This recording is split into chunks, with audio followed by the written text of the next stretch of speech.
Okay, so picture this. One of the biggest food companies on the planet, a 150-year-old giant that you know for coffee and chocolate, decides it wants to become a personal nutrition tech company. I mean, that's a massive pivot. And this is the story of that incredibly high-stakes choice. Yeah, I know. It sounds like something straight out of science fiction, right? But this is the exact future Nestlé is betting on. Just imagine your Nescafe machine not just making your coffee, but using your data to map out a wellness plan just for you, maybe suggesting supplements or even meals based on your body's needs. Let's dive into how they're actually trying to pull this off. And here's one of the key guys behind that vision, Valerio Nannini. Now, what he's saying here is so important. This isn't just about launching some flashy new app. For Nestlé, this is a massive learning exercise. It's their way of figuring out how to survive and maybe even thrive in this new digital world and completely change how they connect with us, their customers. So, when you have an ambition this huge, this global, where do you even start? Well, you don't go big all at once. You pick a pilot market, a test lab, a proving ground. And for Nestlé, that place is Japan, a country with this really unique mix of challenges and opportunities that makes it the absolute perfect place to test out such a wild idea. This one number pretty much explains why Japan is the perfect testbed. 38.8%. That's the percentage of Japan's population that's projected to be over 65 years old by 2050. Now, this isn't just some demographic stat. It's a national pressure cooker, and it's creating this urgent need and a massive, highly motivated market for health and wellness solutions. But here's the fascinating twist. This aging population is also one of the healthiest in the world. You see, Japan leads in healthy life expectancy, and that creates this culture where people, young and old, are incredibly proactive about their health.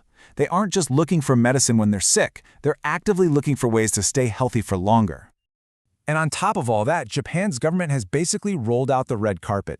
They have these special categories for food with health claims. You can think of Foshu as the old-school, super strict one. It requires expensive clinical trials, but because of that, it has enormous consumer trust. But the real game changer is FFC. It's newer, it's way more flexible, and it has a much lower barrier to entry. And that has absolutely supercharged the market, sparking all kinds of competition and innovation. So you've got this motivated consumer base and a friendly market. This is where Nestlé's history really gives them a leg up. They aren't just walking into this cold. They have a deep and frankly, surprisingly innovative history in Japan. It gives them this powerful incumbents advantage. Let's take a look at what that actually means. You know, Nestlé's already been dipping their toes in these waters. For a while now, they've been offering things like personalized matcha green tea supplements, all based on customer questionnaires. They even launched this thing called the Barista IO, a smart coffee machine connected to a tablet that was designed to help families stay in touch with their elderly parents. So they're already used to blending their products with digital services. But, and this is maybe the single most important decision they've made so far, Akiko Kumagai from Nestlé Japan lays it out right here.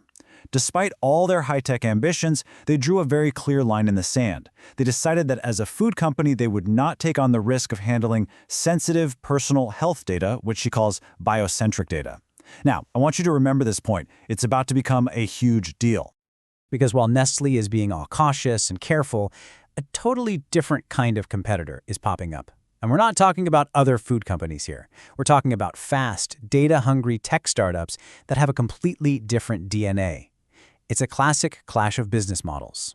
I mean, just look at the competition. You've got Zapongo on the left and Neutrino on the right. Their apps look slick, clean, and modern, and their entire business is built on the one thing Nestlé swore they would avoid: collecting and analyzing sensitive personal health data to give you hyper-personalized recommendations.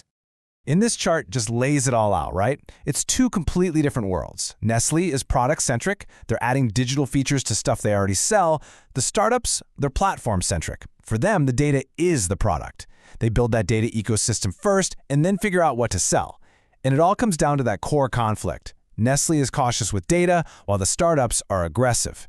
They see that biocentric data as their entire reason for being. And this brings us right to the heart of the matter. Nestlé is standing at a major strategic crossroads.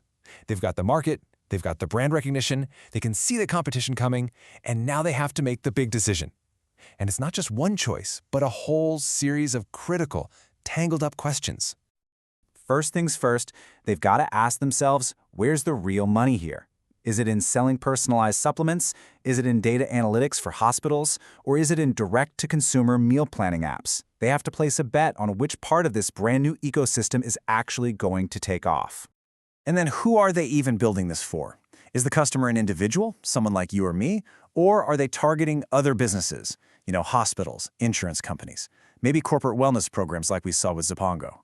That one choice completely changes the entire business model. Okay, here's the big one.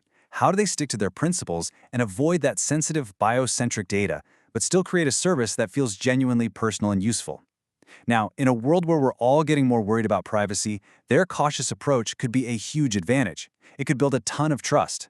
But could it also cripple them, making it impossible to compete with those data-hungry startups? It's a real double-edged sword.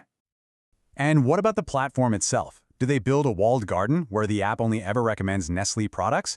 Or do they create an open marketplace, like an Amazon of nutrition, where other brands can get in on the action too?